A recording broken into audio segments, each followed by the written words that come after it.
जी राधे राधे। तो आज इस वीडियो में हम chemistry of food and flavour करेंगे। ठीक है। इसमें जो chemistry of food and flavour है उसमें एंजाइम्स के बारे में बताया गया है। एक यूनिट है कि एंजाइम्स के बारे में बताओ जी। स्पेसिफिसिटी के बारे में बताओ। एंडोजिनस और एक्सोजिनस एंजाइम के बारे में बताओ। ठीक है। तो आज हम यही एंजाइम्स वाली यूनिट कंप्लीट करने वाले हैं फूड और फ्लेवर की। तो हो जाओ फिर तैयार केमिस्ट्री के लिए। सबसे पहले है कि आखिर एंजाइम्स क्या है। सबसे पहले देखो पता होना चाहिए, यदि हम एंजाइम्स की यूनिट पढ़ रहे हैं तो सबसे पहले यही पता होना चाहिए कि एंजाइम्स क्या होते हैं आखिर। ठीक है। तो देखो जी, एंजाइम्स देखेंगे हम सबसे पहले एंजाइम्स की डेफिनेशन क्या होता है, क्या करता है। आपने छोटे क्लास में पढ़ा भी होगा तो आप फिर देख लो। बायोलॉजिकल मॉलिक्यूल्स है। एंजाइम्स क्या है? बायोलॉजिकल मॉलिक्यूल्स है, या फिर हम कह सकते हैं कि बायोलॉजिकल प्रोटीन है जो एक्ट एज कैटालिस्ट, जो कैटालिस्ट की तरह एक्ट करते हैं, कैटालिस्ट के जैसे कार्य करते हैं। कैटालिस्ट क्या होता है? जो कोई यानी कि कैटालिस्ट ऐसा वह होता है जो बहुत शॉर्ट पाथ प्रोवाइड करता है किसी रिएक्शन को कंप्लीट होने के लिए। यानी कि यदि कोई रिएक्शन 30 मिनट में हो रही है तो कैटालिस्ट उसको 10 मिनट में करवा देगा। ठीक है, छोटा रास्ता देकर। वह होता है कैटालिस्ट है। तो जो एंजाइम्स है वो भी कैटालिस्ट की तरह कार्य करते हैं केमिकल रिएक्शन में, और फिर उसको रेट को इंक्रीज कर देते हैं। क्योंकि जब रेट ऑफ रिएक्शन इंक्रीज होगी तभी तो रिएक्शन जल्दी कंप्लीट होगी। जितनी ज़्यादा उसकी रेट है उतनी ज़्यादा उसकी रेट क्या स्पीड बताती है। यानी कि स्पीड यानी कि रेट इंक्रीज हो गई। रेट इंक्रीज हो गई इसका मतलब क्या है कि उसकी स्पीड बढ़ गई। ठीक है। और स्पीड बढ़ाने का काम कैटालिस्ट करता है। तो रिएक्शन कंप्लीट फास्ट है, इसलिए कहा जो रिएक्शन हो फास्टली यानी कि जल्दी कंप्लीट हो जाती है। तो हम लिख सकते हैं कि एंजाइम्स के बारे में कि बायोलॉजिकल मॉलिक्यूल्स है जो कैटालिस्ट की तरह काम करते हैं केमिकल रिएक्शन में, जो स्पीड बढ़ा देते हैं, इन्हें रेट बढ़ा देते हैं और रिएक्शन को जल्दी कंप्लीट करवा देते हैं। और ये कैसे करवाते हैं रिएक्शन को जल्दी कंप्लीट है? एक्टिवेशन एनर्जी को कम करके, जिससे प्रोडक्ट जल्दी से बन जाएँ। आपको अपने केमिकल काइनेटिक्स में पढ़ा होगा कि एक्टिवेशन एनर्जी वह मिनिमम अमाउंट ऑफ एनर्जी है जब कोई उस पर पहुंच जाता है तो जो रिएक्शन है वो प्रोडक्ट में कन्वर्ट हो जाता है, जो सबस्ट्रेट है वो प्रोडक्ट में कन्वर्ट हो जाता है। वह है उसकी एक्टिवेशन एनर्जी की इस एनर्जी बढ़ाते ही, इस मिनिमम अमाउंट ऑफ एनर्जी बढ़ाते ही, इस एक्टिवेशन एनर्जी बढ़ाते ही यह प्रोडक्ट में कन्वर्ट हो जाएगा। वही उसकी एक्टिवेशन एनर्जी है। तो ये क्या करता है? एक्टिवेशन एनर्जी को कम कर देता है। ओके। अब इसके देखते हैं हम कैरेक्टरिस्टिक्स के बारे में। कैरेक्टरिस्टिक्स के बारे में किसके? एंजाइम्स के। सबसे पहले कि कैटालिटिक एक्टिविटी दिखाता है ये। सबसे पहले क्या है कि ये क्या क्या दिखाता है? Catalytic activity. कैटालिटिक एक्टिविटी का मतलब क्या है?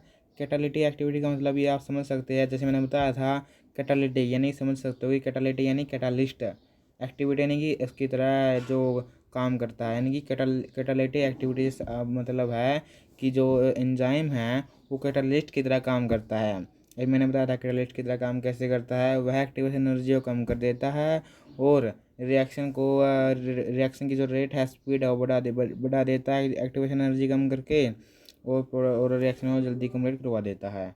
ठीक है। इसलिए ये क्या है? कैटालिटिक एक्टिविटी दिखाता है। दूसरा स्पेसिफिसिटी। दूसरा क्या है? स्पेसिफिसिटी।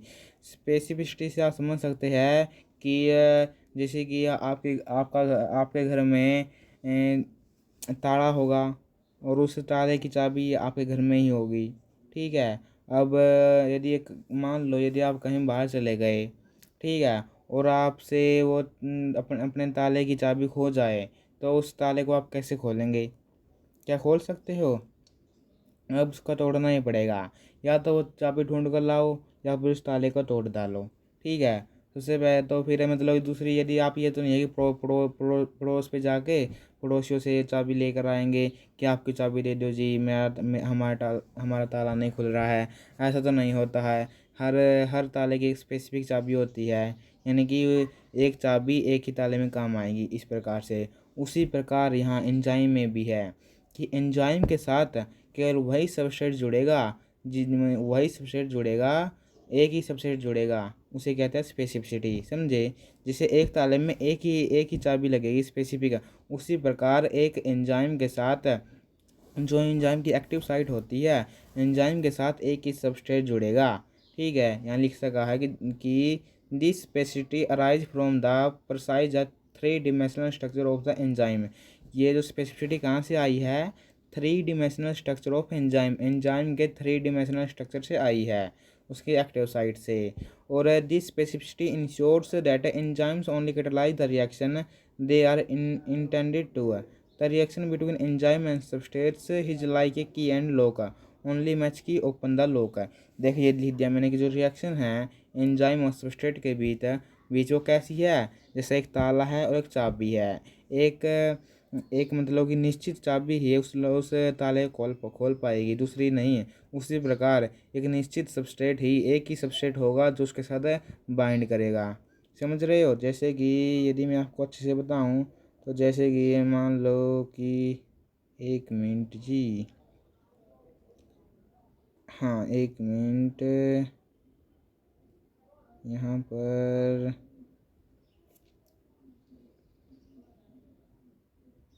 हाँ देखो, जैसे कि मान लो कि ये एंजाइम है। ठीक है, ये क्या है? एंजाइम है। अब अब ये एंजाइम हो गया। अब यहाँ सबस्ट्रेट आ जाते हैं, सबस्ट्रेट भी आ जाते हैं जी। ये लो सबस्ट्रेट लेकर आते हैं, ये पहला सबस्ट्रेट हो गया। ठीक है, ओके ओके जी। दूसरा सबस्ट्रेट लेकर आते हैं अभी, दूसरा सबस्ट्रेट। हाँ जी, तो अब देखो, अब बच्चे समझ में आएगा। जैसे कि ये एंजाइम है, ये क्या है? एंजाइम है। ये देखो, ये एंजाइम है। ठीक है, इसके साथ जो ये, ओ हो, ये एंजाइम कहाँ चला गया बाहुबली? ये एंजाइम भी पल में चला जाता है, रुको इसको ही बनाते हैं। ठीक, ये रहा। इसका कलर बदलते हैं अब। हाँ, अब देखो ये क्या है? यह एंजाइम है जी, ये एंजाइम है। ठीक है, और ये सबस्ट्रेट है, ये भी सबस्ट्रेट है। अभी इस एंजाइम के साथ कौन बाइंड करेगा? अब आप ही बताओ। ये एंजाइम है, इस एंजाइम के साथ है, इनमें से एक तो ये सबस्ट्रेट ये रहा, एक सबस्ट्रेट ये रहा। केवल एक ही सबस्ट्रेट बाइंड करेगा। कौन सा करेगा? ये करेगा या फिर ये करेगा? या करेगा या फिर या करेगा? इसमें से आपको मतलब कि इसमें तो एक ही स्पेसिफिक सबस्ट्रेट है जो वो बाइंड कर सकता है एंजाइम के साथ। और इसमें आप अच्छा आसानी से देख सकते हैं कि जो ये है, ये ही यहाँ पर फिट बैठेगा, ये यहाँ पर ऐसे फिट बैठेगा और उसके साथ क्या हो जाएगा? रिएक्शन को कंप्लीट करवा देगा। और ये जब ये इसके साथ बाइंड करेगा तो बाइंड ही नहीं होगा। क्यों? क्योंकि इसकी और इसका शेप अलग अलग है। तो इस प्रकार हम कह सकते हैं कि किसी भी रिएक्शन के लिए जो स्पेसिसिटी है वो मतलब कि वेरी भी करती है।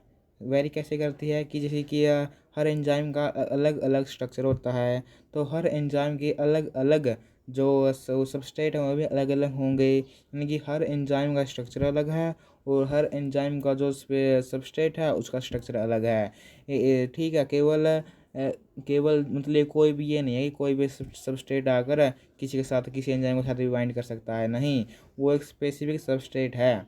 ठीक है, जैसे कि यहाँ पर हमने देखा था कि एक की जो एंजाइम था उसके साथ वहाँ जो एंजाइम एक था और सबस्ट्रेट दो थे। वैसे तो कितने सबस्ट्रेट हो सकते हैं, लेकिन उनमें से केवल एक ही बाइंड करेगा जो उसके साथ मिलेगा। ठीक है, ये थी स्पेसिफिसिटी। अब आ जाते हैं हम यूजेबिलिटी पे, कि उसका रीयूजेबिलिटी, कि हम जैसे कि हम जानते हैं कि हम जो एंजाइम्स होते हैं उसका बहुत बार प्रयोग कर सकते हैं, लेकिन सभी के सभी नहीं कर सकते। ठीक से, यानी कि this reusability is a fundamental property of enzyme that distinguish from chemical catalyst. जो ये रीयूजेबिलिटी है क्या, किसी एंजाइम की फंडामेंटल प्रॉपर्टी है, जिसे हम उससे अलग जिसके कारण रीयूजेबिलिटी के कारण हम केमिकल कैटालिस्ट से एंजाइम को अलग कर सकते हैं। यानी केमिकल कैटालिस्ट अलग हो गए और एंजाइम अलग हो गए। ठीक है, एंजाइम हम दोबारा से हम यूज कर सकते हैं, लेकिन जो केमिकल कैटालिस्ट है वो दोबारा से यूज नहीं कर सकते हैं। कि कैटालिस्ट में और केमिकल कैटालिस्ट में और एंजाइम के बीच में यही फ़र्क है कि जो केमिकल कैटालिस्ट है उसको तो हम दोबारा से यूज़ नहीं कर सकते, क्योंकि वो अगर फिक्स टाइम तक रहते हैं, कुछ समय के बाद वो डिग्रेड हो जाते हैं। लेकिन जो हमारे पास एंजाइम्स है, वो जो हमारे पास एंजाइम्स है उसको हम रीयूज कर सकते हैं मैनी टाइम्स। ठीक है, ये करैक्टरिस्टिक्स था। ओके जी। अब आ गया तो फोर्थ इसका करैक्टरिस्टिक्स है रेगुलेशंस है, कि जो एंजाइम्स है क्या क्या रेगुलेट करते हैं। देखो ये सभी में डाइजेशन हो, मेटाबॉलिज्म हो, सिग्नल ट्रांसडक्शन हो, डीएनए रिप्लिकेशन हो, डीएनए ट्रांसलेशन हो, डीएनए ट्रांसक्रिप्शन हो, ब्रेकिंग डाउन न्यूट्रिएंट्स हो, डिटॉक्सिफिकेशिंग हो, ट्रांसमिटिंग सिग्नल्स हो, सब कुछ रेगुलेट करते हैं ये एंजाइम्स। ठीक है, तो आपको जितना दिमाग में आए जितना भी वो लिख देना, ये रेगुलेशन में आ जाएगा। ठीक है जी। इसके बाद आ जाता है जी स्पेसिफिसिटी की, जब हमने पढ़ा स्पेसिफिसिटी। स्पेसिफिसिटी पढ़ा था कि और लो का, कि ओनली मैच सबस्ट्रेट ही है, एक ही सबस्ट्रेट ही है, एक सबस्ट्रेट ही बाइंड करेगा एंजाइम के साथ, अनदर नहीं करेंगे। क्यों नहीं करेंगे? क्योंकि वहाँ स्ट्रक्चर ही नहीं मिलेगा, सीधी सी बात है। तो देखो टाइप ऑफ स्पेसिफिसिटी यहाँ पर 4 प्रकार के है, वैसे तो 3 प्रकार के होते हैं, लेकिन किसी किसी में 4 भी दिए हुए हैं, हम 4 पढ़ेंगे। सबसे पहले सबस्ट्रेट स्पेसिफिसिटी। सबसे पहले क्या है? Substrate specificity. इसका मतलब है, सबस्ट्रेट स्पेसिफिसिटी का मतलब क्या है, जो हमने अभी बताया था कि हर एंजाइम का अपना स्ट्रक्चर होता है, इसलिए जो सबस्ट्रेट बाइंड करेगा उसका भी एक स्पेसिफिक स्ट्रक्चर होगा, जो केवल एक ही एंजाइम के साथ बाइंड कर सकता है, और एंजाइम भी एक ही सबस्ट्रेट के लिए बाइंड कर सकता है। यानी कि हम कह सकते हैं कि एंजाइम सबस्ट्रेट के लिए बना है और सबस्ट्रेट एंजाइम के लिए बना है, क्योंकि सबस्ट्रेट और एंजाइम ये नहीं है कि किसी के साथ भी बाइंड कर ले, वो दोनों पहले ही फिक्स है कि ये इसके साथ जुड़ेगा, ये इसके साथ जुड़ेगा। यह है सबस्ट्रेट स्पेसिफिसिटी, कि सबस्ट्रेट एक ही के साथ जुड़ेगा और जो पहले से फिक्स है। इसके बाद स्टीरियोकेमिकल स्पेसिफिसिटी है। स्टीरियोकेमिकल क्या होता है कि ये स्टीरियोकेमिकल आपने पढ़ा होगा आइसोमर्स, वही स्टीरियो आइसोमर्स में स्टीरियोकेमिकल आ जाता है, यानी कि स्टीरियो आइसोमर्स आ जाता है। तो स्टीरियोकेमिकल स्पेसिफिसिटी हम लिख सकते हैं कि कोई एंजाइम डिस्टिंग्यूश कर सके, कि हम एंजाइम को डिस्टिंग्यूश कर सके स्टीरियो आइसोमर्स ऑफ सबस्ट्रेट्स है। किसी सबस्ट्रेट के स्टीरियो आइसोमर्स के बीच में हम एंजाइम को क्लासिफाई कर सके, डिस्टिंग्विश कर सके, उसे ही हम स्टीरियोकेमिकल स्पेसिफिसिटी कहते हैं।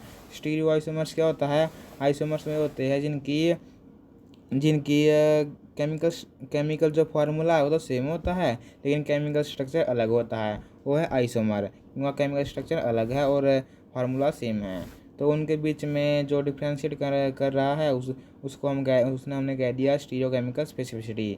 इसके बाद आ जाता है रेशियो सेलेक्टिविटी। रेशियो सेलेक्टिविटी क्या है?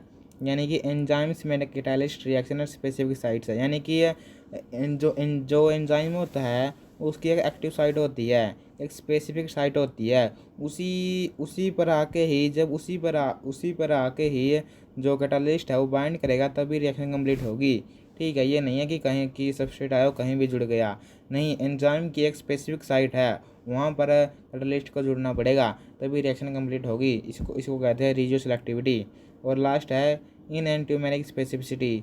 इन एंटियोमेरिक आपने पढ़ा होगा, इन एंटियोमर्स यानी कि मिरर इमेज आइसोमर्स। ठीक है, इन एंटियोमर्स क्या है? मिरर इमेज आइसोमर्स होते हैं, जो मिरर इमेज आइसोमर्स को हम क्या कहते हैं? इन एंटियोमर्स कहते हैं।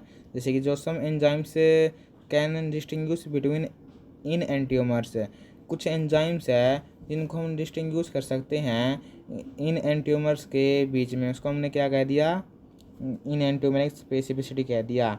इन एंटियोमर्स क्या है? यानी कि जैसे कि एक तो आपका हाथ हो गया और एक आप शीशे में देखो उस हाथ को, तो दोनों के बीच में, यानी कि एक तो आपका असली हाथ है और एक जो आपको मिरर में दिख रहा है, उन दोनों के बीच में जो डिस्टिंग्विश कर सके उसको कहते हैं इन एंटियोमेरिक स्पेसिफिसिटी, एंजाइम की इन एंटियोमेरिक स्पेसिफिसिटी। तो इस प्रकार है 4 हो गई, substrate specificity, stereochemical specificity, ratio selectivity और इन एंटियोमेरिक स्पेसिफिसिटी।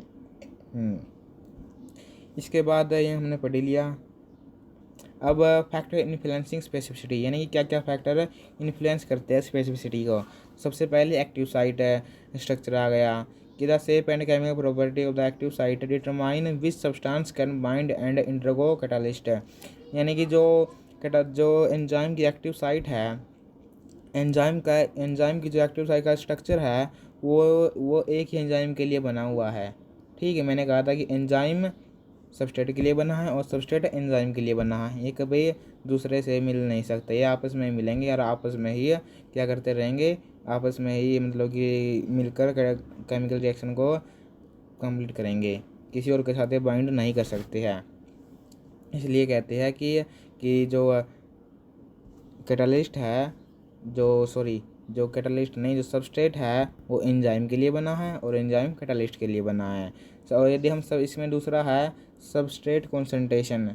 सबस्ट्रेट कॉन्सेंट्रेशन क्या है कि बहुत ज़्यादा सबस्ट्रेट्स आ गए हैं।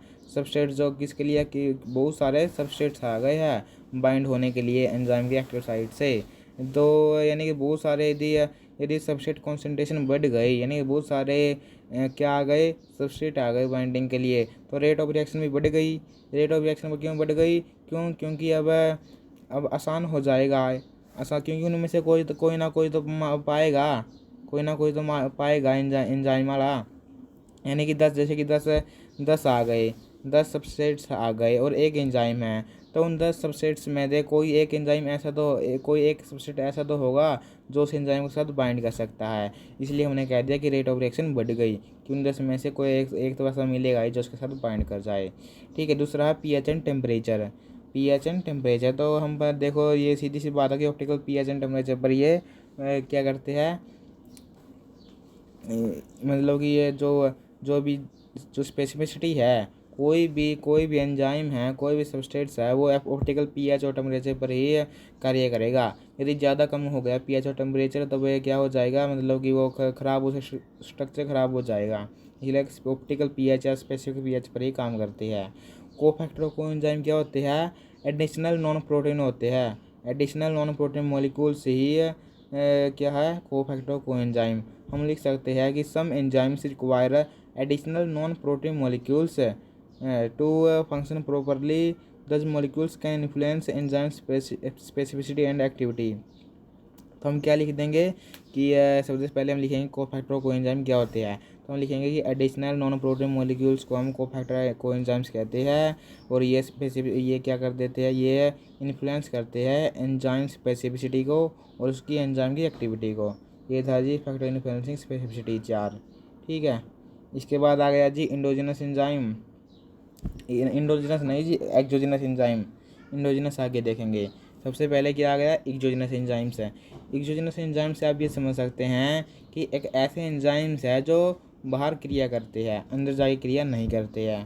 ठीक है, एक जगह मतलब होता है बाहर, यानी कि आउटसाइड, यानी कि आउटसाइड क्रिया कर रही हैं, अंदर जाके नहीं कर रहे हैं। ठीक है, आगे देखो, ये में इसका मतलब ये है, जैसे ये एक सेल है, एक तो एक सेल के बाहर क्रिया हो और एक सेल के अंदर हो। तो जो सेल के अंदर होता है उसको हम कह देते हैं इंडोजिनस, जो सेल के बाहर होता है उसको हम कह देते हैं एक्सोजिनस एंजाइम, एक्सोजिनस क्रिया। ठीक है, एक्सोजिनस एंजाइम्स में देखो, इसके अंदर हम एमाइलेज, लाइपेजेज और प्रोटीएजेज कॉमनली यूज करते हैं फूड इंडस्ट्री में to improve various aspects of food processing quality and functionality. देखो जी, एक्सोजिनस एंजाइम बहुत सारे हैं, लेकिन हमने सिलेबस के अकॉर्डिंग करना है। ठीक है, तो एक्सोजिनस एंजाइम 3 दे रखे हैं, अमाइलेज, प्रोटीएज और लाइपेजेज है। सबसे पहले अमाइलेज। अमाइलेज क्या है जी, यह है कि हम लिखेंगे, देखो पहले तो हम अपने अनुसार लिखेंगे कि अमाइलेज कौन सा एंजाइम है, एक्सोजिनस एंजाइम्स है। हाँ, इसका फंक्शन क्या है, ये कैटालाइज कर देता है, यानी कि रेट इंक्रीज कर देता है। हाइड्रोलाइसिस ऑफ स्टार्च है, इंडो सिंपल शुगर। सीधी सी बात है, कोई रामायण नहीं पढ़नी है। अमाइलेज लिखा और ये लिख देना कि हाइड्रोलाइसिस करता है स्टार्च का, इंडो सिंपल शुगर, यानी कि स्टार्च को सिंपल शुगर में बदल देता है हाइड्रोलाइसिस करके। हाइड्रोलाइसिस का मतलब क्या है कि स्टार्च को सिंपल शुगर में बदल रहा है, सीधी सी बात है। अमाइलेज का मतलब क्या है, अमाइलेज एक ऐसा एंजाइम है जो स्टार्च का हाइड्रोलाइसिस करता है और सिंपलर शुगर में बदल देता है। जैसे गलैक्टोज और माल्टोज, ये सिंपलर शुगर है, गलैक्टोज और माल्टोज। अब इसका यूज़ कैसे हो, ये फूड इंडस्ट्री में कहाँ यूज होता है, तो सबसे पहले है ब्रेड मेकिंग में। जो अमाइलेज है, जब उसको हम ऐड करते हैं ब्रेड में, तो वो क्या करता है, वो जो ब्रेड में स्टार्च होता है उसको फर्मेंटेबल शुगर्स में बांट देता है, यानी कि सिंपल शुगर्स में बांट देता है। और इसमें जो ईस्ट होता है वो मेटाबोलाइज हो जाता है। क्या हो जाता है? Yeast yeast can be metabolise and produce CO2 gas. और ईस्ट मेटाबोलाइज हो जाता है और CO2 गैस रिलीज करता है, प्रोड्यूस करता है, जिसके कारण जो ब्रेड है वो फूल जाती है, उसका वॉल्यूम और टेक्सचर मतलब अच्छा हो जाता है, सॉफ्ट हो जाता है और फूल जाती है। तो ये सबसे पहले इसका आ गया ब्रेड मेकिंग में। दूसरा है ब्रीविंग है, यानी कि इन बियर प्रोडक्शन है, बियर यानी कि शराब, इन बियर प्रोडक्शन है माइलेसिस हेल्प कन्वर्ट स्टार्चेज इन ग्रेन्स है। जो माइलेसिस है वो किस में हेल्प करता है? स्टार्च को कन्वर्ट करने में, किसमें? ग्रेन्स में, इनटू फर्मेंटेबल शुगर्स है। या तो आप लिख दोगे स्टार्च को फर्मेंटेबल शुगर्स में बदल रहा है ड्यूरिंग मासिंग, या फिर आप लिख सकते हैं starch in grains into fermentable sugars during मासिंग facilitating the fermentation process है, कि जो फर्मेंटेशन प्रोसेस को आसान बनाने के लिए। दूसरा था ब्रीविंग। तीसरा है बेकिंग एंड कॉन्फेक्शनरी। हम यहाँ पर लिखेंगे कि जो अमाइलेज है उसका हम यूज करते हैं सॉफ्टनेस के लिए, कि किसी को सॉफ्टनेस यानी कि सॉफ्ट बनाना हो कोई चीज़ है, कोई प्रोडक्ट सॉफ्ट बनाना हो, उसका टेक्सचर और स्ट्रक्चर मेंटेन रखना हो, सॉफ्ट बनाना हो, अच्छा बनाना हो, और स्टाइलिंग से रोकने के लिए, स्टाइलिंग यानी बासी होने से रोकने के लिए भी हम इसका यूज करते हैं। किसका? माइलेज का। ये था पहला एक्सोजेनस एंजाइम। दूसरा है लाइपेजिज। Exogenous enzyme. सबसे पहले सभी में लिखेंगे लाइपेजिज इज ए एक्सोजेनस एंजाइम। इसका फंक्शन लिखेंगे कि ये जो हाइड्रोलाइसिस करता है फैट्स का और ऑयल्स का। इन फैटी एसिड फैट्स को ये फैटी एसिड्स में बदल देता है और ऑयल्स को ये ग्लिसरॉल में बदल देता है, सीधी बात। अब यूज इन फूड है, ये फूड में कहाँ यूज होता है? देखो फूड इंडस्ट्री में सबसे पहले चीज़ मेकिंग है। सबसे पहले क्या? चीज़, यानी चीज़ मेकिंग, पनीर। तो लाइपेजिज है डेवलप फ्लेवर इन चीज़, यानी कि जो लाइपेजिज है वो क्या करता है? फ्लेवर डेवलप करता है, फ्लेवर देता है चीज़ में। कैसे देता है? इसके अंदर जो ट्राइग्लिसराइड्स है वो उसको एक फ्री फैटी एसिड्स में बांट देता है। यानी कि जो लाइपेजिज होता है वो क्या करता है? वो ट्राइग्लाइसराइड्स को फ्री फैटी एसिड्स में बांट देता है। लाइक किसमें? चीज़ में। चीज़ यानी कि पनीर के अंदर ट्राइग्लाइसराइड्स होते हैं। जब हम पनीर में लाइपेजिड के जब पनीर और लाइपेजिड की अभिक्रिया कराते हैं तो लाइपेजिड क्या करता है? ट्राइग्लिसराइड्स को फ्री फैटी एसिड्स में बांट देता है, जिससे जो चीज़ का स्ट्रक्चर है वो सॉफ्ट हो जाता है और अच्छा हो जाता है खाने में। इसके बाद है दूसरा डेयरी प्रोडक्ट्स में, जो लाइपेजिज है use to modify the flavour and texture of dairy products है, जैसे कि बटर और क्रीम है। जैसे कि डायरी में जब बटर है और जो क्रीम है उसका जो टेक्सचर और फ्लेवर है उसको अच्छा बनाने में भी यूज होता है लाइपेजिज। और तीसरा है मीट प्रोसेसिंग यानी कि मांस। Lipases use in meat processing and by breakdown of lipids structure और मेकिंग सॉफ्टनेस है, यानी कि जब मांस में हम मांस और लाइपेजिज की क्रिया कराते हैं तो जो लाइपेजिज है उसके अंदर जो मांस के अंदर जो लिपिड्स के स्ट्रक्चर होते हैं उसको ब्रेक डाउन कर देता है, जिससे जो मांस का जो मतलब जो मीट है उसका जो स्ट्रक्चर है वो मेंटेन हो जाता है और सॉफ्ट हो जाता है, सॉफ्टनेस दे देता है। ये था जी लाइपेजिज का यूज। तीसरा है प्रोटीएजिज। ये क्या करता है? ये हाइड्रोलाइसिस करता है प्रोटीन्स का इंटू पेप्टाइड्स और अमीनो एसिड्स। हाइड्रोलाइसिस करता है प्रोटीन्स का इंटू किसमें? प्रोटीन्स को किसमें कन्वर्ट कर दिया? पेप्टाइड्स और अमीनो एसिड्स में। किसने कर दिया? प्रोटीएजिज। प्रोटीएजिज क्या है? एक एक्सोजिनस एंजाइम्स है। हाँ, एक एक्सोजिनस एंजाइम है ये। अब ये फूड इंडस्ट्री में कहाँ यूज होता है? सबसे पहले डेयरी प्रोसेसिंग में, यानी जो प्रोटीएजिज है वो क्या करता है? वो ब्रेक डाउन करता है प्रोटीन्स का, जो दूध में जो प्रोटीन होता है उसका ब्रेक डाउन करता है और क्या कर देता है? फिर इसका डाइजेस्टिबिलिटी एंड रिड्यूसिंग एलर्जीनेसिटी, और उसकी जो डाइजेशन प्रक्रिया वो इम्प्रूव कर देता है और एलर्जीनिटी को रिड्यूस कर देता है। जैसे कि आपने मान लो आपने दूध पी लिया, ठीक है, अब दूध पी लिया तो उसके दूध में क्या प्रोटीन्स है। अब प्रोटीन्स के लिए प्रोटीज एंजाइम आएगा, उस दूध को क्या करेगा? जो दूध में जो प्रोटीन है उसको ब्रेक डाउन करेगा एमिनो एसिड्स में, पेप्टाइड्स में, ठीक है। प्रोटीन्स को किस में कन्वर्ट कर दिया? पेप्टाइड्स में और अमीनो एसिड्स में कन्वर्ट कर दिया, जिससे क्या होगा, जिससे डाइजेशन की जो प्रक्रिया है वो मतलब इम्प्रूव हो गई। क्यों? क्योंकि अब पहले तो मतलब कि पहले तो ये समझो, पहले तो 10 जने कि पहले तो बहुत मजबूत स्ट्रक्चर था हैं। अब डाइजेशन में अब उसे बहुत डाइजेशन के उसके डाइजेशन के लिए जो बहुत मजबूत स्ट्रक्चर था, उसके डाइजेशन के लिए बहुत शक्ति लगती थी। अब जब प्रोटीज आ गया तो उसके स्ट्रक्चर को उसने 10 भागों में बांट दिया। अब इतनी शक्ति नहीं लगती है, बहुत आराम आराम से उसका डाइजेशन हो जाता है और एलर्जीनिसिटी भी रिड्यूस हो जाती है। दूसरा है मीट टेंडरलाइजेशन, यानी कि मीट को कोमलीकरण, यानी कि मीट को क्या करने के लिए, मीट को सॉफ्ट टेक्सचर बनाने के लिए, यानी कि अच्छा फ्लेवर और उसका जो टेक्सचर है, उसका स्ट्रक्चर है और टेक्सचर है उसका जो, उसका भी सॉफ्ट बनाने के लिए। तीसरा है ब्रेविंग एंड वाइन मेकिंग, हाँ, यानी कि जो प्रोटीज है, जब हम ऐड करते हैं clarification of beer and wine by breaking down proteinaceous haze forming compounds, यानी कि बियर्स में क्या होता है, प्रोटीनेशियस हेज फॉर्मिंग कंपाउंड्स है, उसका ब्रेक डाउन कर देता है ये क्या, कौन, प्रोटीज, जिससे जो वाइन वाइन है वो अच्छी हो जाती है। ये था जिसका फूड इंडस्ट्री में योगदान प्रोटीज का। ठीक है, अब ये हो गए सभी एक्सोजेनस एंजाइम्स हैं। अब हम करते हैं इंडोजेनस एंजाइम्स है। इंडोजेनस एंजाइम्स सेल के अंदर जाके क्रिया करते हैं, एक प्रकार से समझो आप। सबसे पहले है फिनोल ऑक्साइडेजेज है। सबसे पहले कौन सा है, फिनोल ऑक्साइडेजेज है। इसका फंक्शन क्या है, यह फिनोल का ऑक्सीडेशन करके क्विनोनस में बदल देता है। किसे बदल देता है, फिनोल का ऑक्सीडेशन करके क्विनोनस में बदल देता है। उसमें क्या किस किस में यूज होता है ये, बाउंड हीलिंग में। बाउंड हीलिंग मतलब घाव भरने में मदद करता है ये, और लिग्निन सिंथेसिस करता है प्लांट्स में। और डिफेंस मैकेनिज्म्स है अगेंस्ट पैथोजेंस है।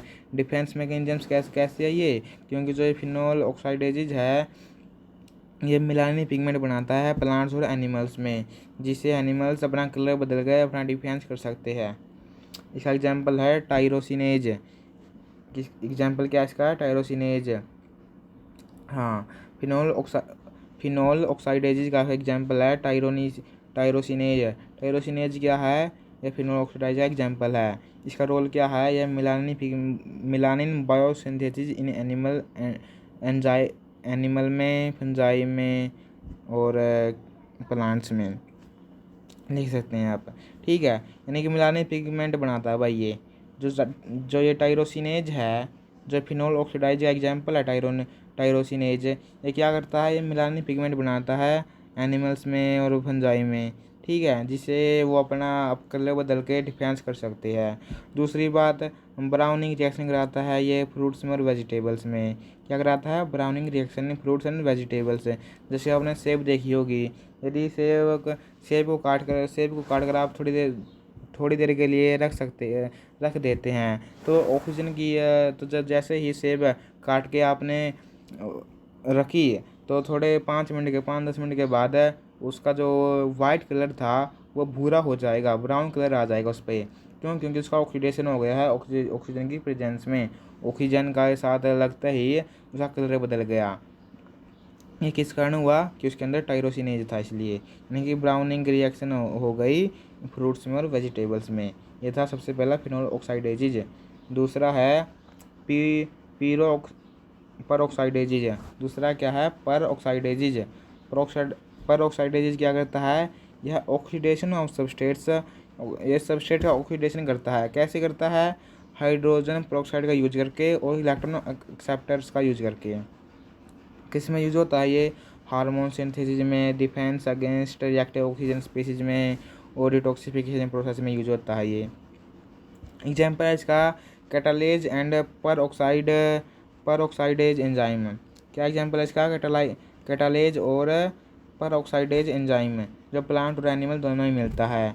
और किसके लिए एसेंशियल है, for scavenging hydrogen peroxide and protecting cells from oxidative damage. और ये सेल्स को ऑक्सीडेटिव डैमेज से भी बचाता है। क्या, पेरोक्साइडेजेज। ये आपको याद करना पड़ेगा कि ऑक्सीडेशन होगा सबस्ट्रेट्स का यूजिंग हाइड्रोजन पेरोक्साइड और इलेक्ट्रॉन एक्सेप्टर। ये था पेरोक्साइडेजेज। तीसरा है एंडोजेनस एंजाइम ऑक्सीडो रिडक्टेजेज। नाम से पता चल रहा है ऑक्सीडेशन रिडक्शन होगा इसके अंदर। तो ऑक्सीडेशन रिडक्शन होगा तो यानी कि involve in oxidation reduction reaction है, जहाँ पर वन मोलिकल्स का तो ऑक्सीडाइज होगा। वन मोलिक्यूल क्या होगा? वन मोलिक्यूल ऑक्सीडाइज होगा। ऑक्सीडाइज का मतलब है इलेक्ट्रॉन का लॉस है, लॉस ऑफ इलेक्ट्रॉन यानी कि ऑक्सीडाइज होगा। दूसरा मोलिक्यूल का क्या होगा? और रिड्यूस होगा। दूसरा मोलिक्यूल क्या होगा? रिड्यूस होगा। यानी कि एक ऑक्सीडाइज होगा, अपने इलेक्ट्रॉन को खोगा, और दूसरा उन इलेक्ट्रॉन को गेन करेगा, रिड्यूस होगा। तो ऑक्सीडाइज्ड का मतलब क्या है? Loss of electron. और रिड्यूस का मतलब क्या है? Gain of electron. तो they participates in various metabolic pathway, जैसे कि एनर्जी प्रोडक्शन में काम है, डिटॉक्सिफिकेशन में, बायोसिंथेसिस में, ये इंक्लूड करते हैं इसको। इसका एग्जांपल देखो, अल्कोहल डिहाइड्रोजिनेज इसका एग्जांपल है। अल्कोहल डिहाइड्रोजिनेज क्या है? ऑक्सीडो रिडक्टेज एंजाइम है, जो किसमें इन्वॉल्व है? Metabolism of alcohols by catalyzing their oxidation to aldehyde और कीटोन्स। दूसरा है साइटोक्रोम P450 एंजाइम। दूसरा क्या है? साइटोक्रोम P450 एंजाइम, जो क्या है कि ऑक्सीडो रिडक्टेज एंजाइम है। ये अनदर एग्जांपल है ऑक्सीडो रिडक्टेज का, जो क्या करता है? जो मेटाबॉलिज्म करता है ड्रग्स का, टॉक्सिन्स का और एंडोजेनस कंपाउंड्स का। ये था जी ऑक्सीडो रिडक्टेज एंजाइम। और लास्ट आ जाता है लाइपोजिनेसिस। लाइपोजिनेसिस क्या करता है? ये ऑक्सीडेशन करता है पॉली अनसैचुरेटेड फैटी एसिड्स का। लाइपोजिनेसिस क्या करता है? ऑक्सीडेशन करता है पॉली अनसैचुरेटेड फैटी एसिड्स का। किस किस में इन्वॉल्व है ये? इन्फ्लेमेशन में, वाउंड हीलिंग में और सेल सिग्नलिंग में।